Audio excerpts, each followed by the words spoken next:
ಎಲ್ಲರಿಗೂ ನಮಸ್ಕಾರ. ನಾನು ಶಂಕರ್ ಭಟ್. ನನ್ನ ಹೊಸ ಯೂಟ್ಯೂಬ್ ಚಾನಲ್ ಹೋರಾಟದ ಅಮೃತ.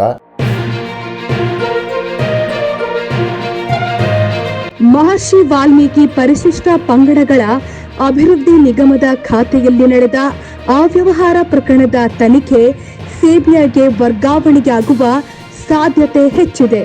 ಈ ಪ್ರಕರಣಕ್ಕೆ ಸಂಬಂಧಿಸಿದಂತೆ ಯೂನಿಯನ್ ಬ್ಯಾಂಕ್ ತನ್ನ 3 ಸಿಬ್ಬಂದಿಯನ್ನ ಅಮಾನತುಗೊಳಿಸಿ ಸಿಬಿಐಗೆ ದೂರು ಕೊಟ್ಟಿದೆ.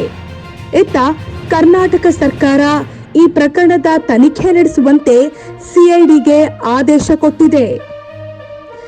ಸಿಐಡಿ ತನಿಖೆ ನಡೆಸಿದ್ರೂ ಇದು ಆರ್ಥಿಕ ಅಪರಾಧವಾಗಿರುವ ಕಾರಣ ಈ ಪ್ರಕರಣದ ತನಿಖೆ ಸಿಬಿಐಗೆ ವರ್ಗಾವಣೆಯಾಗಲಿದೆ. ಬ್ಯಾಂಕ್ನಲ್ಲಿ 10 ಕೋಟಿ ರೂಪಾಯಿಗೂ ಅಧಿಕ ಅಕ್ರಮ ಪ್ರಕರಣ ದಾಖಲಾದ್ರೆ ಅದರ ತನಿಖೆ ಸಿಬಿಐ ನಡೆಸಬೇಕು ಅಂತ ಆರ್ಬಿಐ ನಿಯಮ ಹೇಳುತ್ತೆ.